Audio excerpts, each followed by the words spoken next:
कि एक मुख्यमंत्री तो संविधान की शपथ लेता है कि संविधान का पालन करेंगे, वो भारत के गृह मंत्री को धमकी देता है और दो बात कहता है। पहला, अगर मैं ना चाहूं तो भारत के गृह मंत्री पश्चिम बंगाल में घुस नहीं सकते हैं। आप सोचिए, संविधान की मूल भावना अनुच्छेद 19 क्या कहता है? हर नागरिक स्वतंत्र है, पूरे भारत में वो कहीं भी जा सकता है। हर 1 इंच भूमि जो भारत की है उस पे हक हर भारतीय का है। ऐसा कैसे हो जाता है कि जिस मुख्यमंत्री ने संविधान की शपथ ली है वो धमकी देती है आदरणीय गृह मंत्री श्री अमित शाह जी को कि अगर मैं चाहूं तो भारत का गृह मंत्री पश्चिम बंगाल में घुस नहीं सकता है। और फिर यही नहीं रुकता है, धमकी आगे बढ़ती है और कहती है अगर मैं चाहूं तो वो होटल के कमरे से बाहर नहीं आ सकते हैं। मतलब अगर कोई नागरिक अपने संवैधानिक अधिकारों का प्रयोग करके जनता से संवाद करने, संपर्क करने जाना चाहता है, देश के गृह मंत्री जी जाना चाहते हैं, तो आप उनको धमकी दे रही हैं। धमकी क्या है? उनकी जान की बात कर रही हैं आप। ममता बनर्जी जी, हम जानना चाहेंगे आपसे। और इसीलिए जंगल राज, महाजंगल राज, गुंडा राज कैसा होता है? बिल्कुल ममता बनर्जी जैसा होता है। यहां पे ममता बनर्जी को लगता है रोहिंग्या जो घुसपैठिए हैं वो तो उनका वोट बैंक है, उनके साथ तो ममता बनर्जी रिश्ता बनाए रखना चाहती हैं, लेकिन भारत के गृह मंत्री जी के लिए अपशब्द कहती हैं।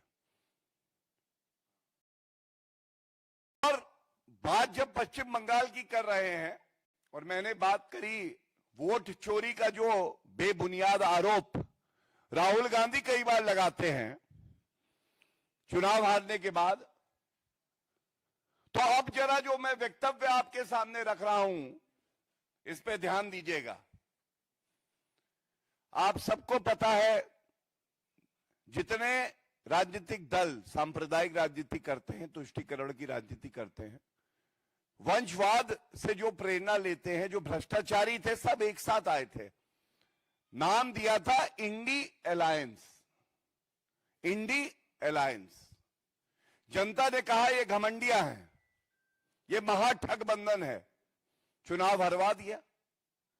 लेकिन अब विरोधाभास देखिए, एक दूसरे के जानी दुश्मन बने हुए हैं। अधीर रंजन चौधरी जी कांग्रेस के सम्मानित नेता हैं, नेता प्रतिपक्ष रहे हैं। क्या कहते हैं? कहते हैं पश्चिम बंगाल में ममता बनर्जी वोट चोरी नहीं करती है, वोट डकैती करती है। मैं पुनः कहूंगा, राहुल गांधी तो वोट चोरी के बेबुनियाद आरोप लगाते हैं। अब इंडी अलायंस उनके ही साथी टीएमसी ममता बनर्जी, वो भी देश हित में कोई कार्य हो तो उससे नफरत करते हैं। कांग्रेस भी ऐसा ही करती है। दोनों में एक समानता और थी, आदरणीय प्रधानमंत्री श्री नरेंद्र मोदी जी को पानी पी पी कर कोसना, अब शब्द कहना। लेकिन अब देखिए क्या हो रहा है। अधीर रंजन चौधरी जी ने कहा in Bengal TMC doesn't just steal votes, it commits vote dacoity. Vote चोरी नहीं, वोट डकैती होती है। अच्छा, तो अगर वोट डकैती ममता बनर्जी जी करती हैं और हम तो कह ही रहे हैं जंगल राज है, तो ये इंडी अलायंस आपस में क्यों चुनाव साथ लड़ रहा था? और इस पे यहां नहीं रुकते हैं अधीर रंजन चौधरी जी, इससे आगे बढ़ते और कहते हैं Mamata Banerjee will not allow SIR in Bengal. अब चिंता हो रही है। एसआईआर एक कानूनी प्रक्रिया है, जनता उसका स्वागत कर रही है। एसआईआर सुनिश्चित करता है कि नागरिक जो 18 साल से ऊपर है वो वोट दे और घुसपैठिया एक वोट ना दे। तो दर्द होता है राहुल गांधी को।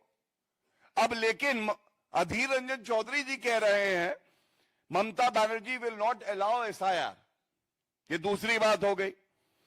और साथ में फिर कहते हैं कि ममता बनर्जी और टीएमसी के नेताओं ने धमकी दी है कि अगर एसआईआर हुआ तो खून की नदियां बहा देंगे ये लोग।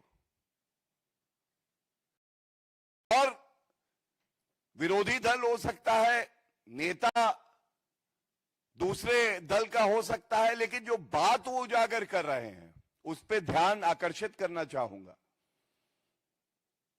इसका सारांश लब्बो लवाब यही है कि एसआईआर कानूनी प्रक्रिया है। वोट चोरी नहीं, वोट डकैती कहीं हो रही है तो वो पश्चिम बंगाल में ममता बनर्जी जी कर रही हैं। और जिस तरह से धमकियां दी जा रही हैं गृह मंत्री जी को, नागरिकों को, वो दिखाता है कि कानून व्यवस्था आज पश्चिम बंगाल में पूरी तरह से खत्म हो चुकी है। और इस मुद्दे पे मैं इतना ही कहूंगा, आज ममता बनर्जी जी की क्या पहचान है? आज ममता बनर्जी पर्याय हैं एक ध्वस्त कानून व्यवस्था का। वो मुख्यमंत्री है जो कहती है मां माटी मानुष और देती है गुंडा राज, संदेश खाली, RG Kar medical rape and murder, Murshidabad, सांप्रदायिक हिंसा, हाथ काटने की धमकी टीएमसी वाले देते हैं। वो बताते हैं कि भगवान राम जो हमारे इष्ट हैं वो मुसलमान थे। दूसरा, उनकी पहचान है हिंदुओं से नफरत करो, और अगर घुसपैठिया मुसलमान हो तो उसको आगे बढ़ाओ, कानून तोड़ना पड़े उसे शरण देने के लिए तो वो करो। तीसरा, ये जो घुसपैठिए हैं ये राष्ट्रीय सुरक्षा का बहुत बड़ा मुद्दा है, जिसपे आदरणीय गृह मंत्री श्री अमित शाह जी ने ठोस कदम उठाए हैं। आदरणीय प्रधानमंत्री श्री नरेंद्र मोदी जी के नेतृत्व में, और ये ठान लिया है कि हमारा देश है, कोई धर्मशाला नहीं है, एक घुसपैठिया यहां नहीं रहेगा। इस पे टीएमसी, कांग्रेस पार्टी समर्थन करना तो दूर, उनका स्टैंड क्या है ये बताने से डरती है।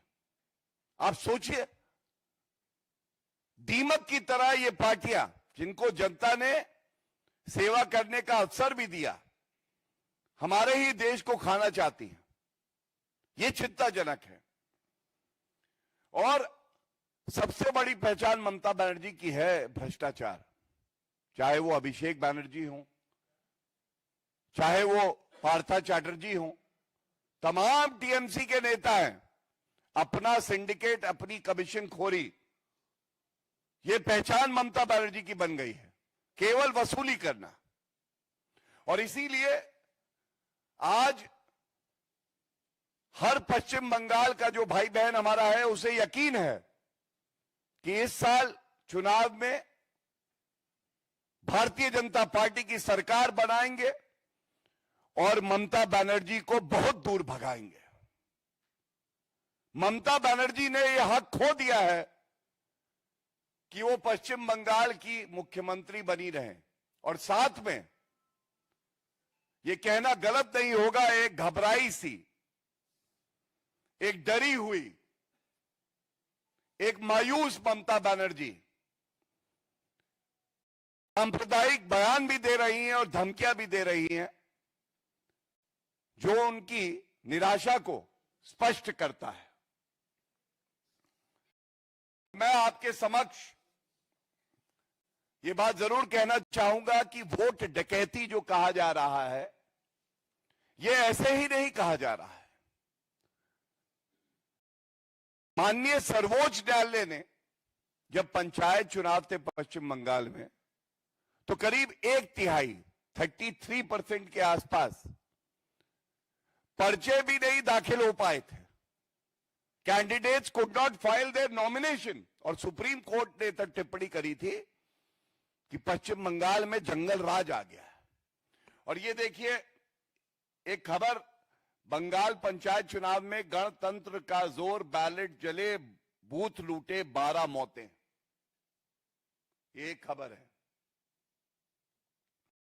के बाद day after violence hit Bengal, repolling ordered in 700 booths. कौन सा लोकतंत्र है जहां वोट रोहिंग्या देंगे, भारतीय नागरिक को डराया जाएगा अगर वो हिंदू होगा, तो चुनाव लड़ना चाहता है तो उसको नॉमिनेशन नहीं फाइल करने देंगे। ये चिंताजनक भी है। और भारतीय जनता पार्टी पुरजोर तरीके से इस तरह के मनमानी करना और कानून को ध्वस्त करके राजनीति करना, इसका विरोध करेगी। इसी के साथ एक और मुद्दा, क्योंकि बात हो रही है वोट डकैती की, और बताया जा रहा है कि राहुल गांधी फिर से विदेश चले गए हैं। ये पार्ट टाइम नेता केवल भारत में तब आता है जब अराजकता फैलानी होती है, उसके बाद जाता है विदेशी भूमि पर, और जितनी भारत विरोधी शक्तियां हैं उनसे भेंट करके भारत को कमजोर करने का ये प्रयास करते हैं। लेकिन भारत मजबूती से आगे बढ़ रहा है। श्री नरेंद्र मोदी जी के नेतृत्व में विकसित भारत भी बनेगा।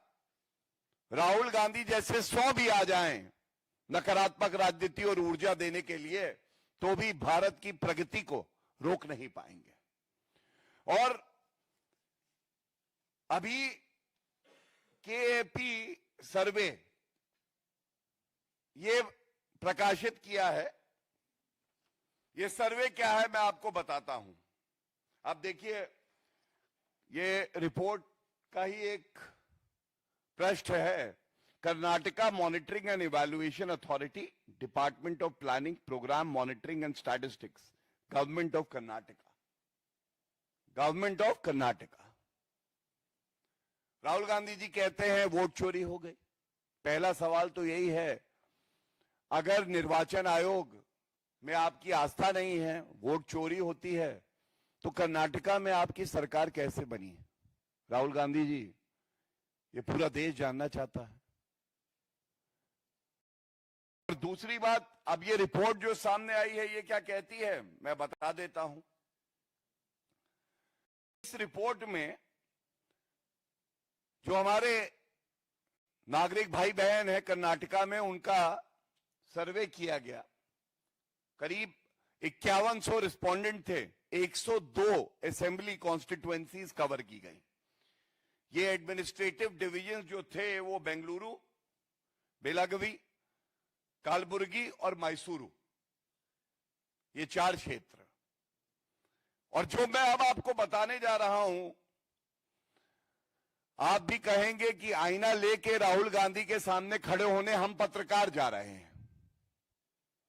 कर्नाटका की सरकार और रिपोर्ट कहती है 84.55%, करीब 85% जो जनता है जिन्होंने सर्वे में हिस्सा लिया, उन्होंने कहा कि हमें चुनावी प्रक्रिया पर, निर्वाचन आयोग पर भरोसा है। We have full confidence and faith in the election commission, in the process of elections, which are fair, and they provide a level playing field to all, 84.55% to be precise. 83.61% of the participants also expressed their confidence in EVMs. 83.61%, 84%. 83% हमारे नागरिक हैं जिन्होंने सर्वे में हिस्सा लिया, उन्होंने कहा उन्हें पूर्ण विश्वास है ईवीएम पर। अब बताइए, ऐसा जोर का झटका, और ये नहीं कहूंगा धीरे से, जोर का झटका लगा है तेजी से राहुल गांधी को। कर्नाटका में उन्हीं की सरकार 85-86% जो नागरिक है वो कहते हैं चुनाव निष्पक्ष होते हैं और ईवीएम पर उनका भरोसा है। तो फिर ये राहुल गांधी हर बार कौन सा षड्यंत्र कर रहे हैं? बिना तथ्य, बिना प्रमाण आरोप लगाते हैं और स्वयं, मैंने आपको दोनों उदाहरण दिए, अगर इनको जोड़ के भी देखा जाए, ये नेता प्रतिपक्ष की आज विश्वसनीयता है। उन्हीं के पार्टी के लीडर वोट डकैती ममता बनर्जी के लिए कहते हैं कि डराती हैं, धमकाती हैं, और साथ में कर्नाटका की सरकार ये रिपोर्ट निकालती है जिसमें हर नागरिक का ये मानना है, करीब करीब 85-86%, कि जो चुनाव होते हैं वो निष्पक्ष होते हैं और इसमें कोई धांधलेबाजी नहीं होती। और इसके साथ कर्नाटका में कांग्रेस ही चुनाव जीती और उन्हीं की सरकार है। तो मैं इतना ही कहूंगा, आज भारत में दो विचारधारा है। एक विचारधारा है श्री नरेंद्र मोदी जी, जिसका नेतृत्व कर रहे हैं कि भारत को आगे बढ़ाना है, मजबूत करना है, थर्ड लार्जेस्ट इकोनॉमी बनाना है, विश्व बंधु है भारत, उसे और मजबूत करेंगे। और जो नागरिक हैं वो आदरणीय प्रधानमंत्री श्री नरेंद्र मोदी जी के साथ खड़े ही नहीं हैं बल्कि योगदान दे रहे हैं। दूसरी विचारधारा है नकारात्मक, हर संवैधानिक संस्था को गलत कहना, गाली देना, अपशब्द कहना, बिना प्रमाण के कहना। ये दूसरी विचारधारा राहुल गांधी को प्रेरित करती है कि वो विदेशी धरती पे जाएं, भारत के दुश्मनों को खोजें और उसके बाद उनको एक्टिवेट करें कि वो भारत को कमजोर करें, ऐसे बयान दे जिससे भारत की छवि धूमिल हो। और इस पे राहुल गांधी चुप्पी साधे रहे हैं। और ये हमारा यकीन है, विश्वास है हमें, बहुत जल्द जो सकारात्मक राजनीति की ऊर्जा है, जो इसका उजाला है, ये जो अंधेरी राजनीति, नकारात्मक राजनीति, विषैली राजनीति राहुल गांधी कर रहे हैं, उस पर भारी पड़ेगी और ये अंधेरा पूर्णतः खत्म होगा। और साथ में जो भारतीय राजनीति के भस्मासुर हैं राहुल गांधी जी, उनकी नकारात्मक राजनीति का भी अंत होगा। बहुत बहुत धन्यवाद।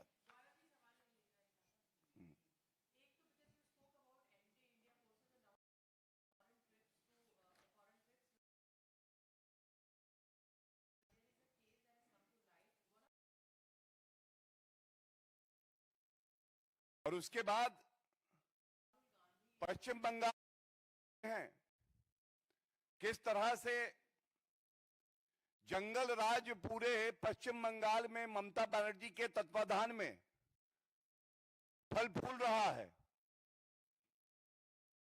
कानून व्यवस्था ध्वस्त है, ममता बनर्जी मस्त है। और दुर्भाग्यपूर्ण है, चिंतित करने वाली बात है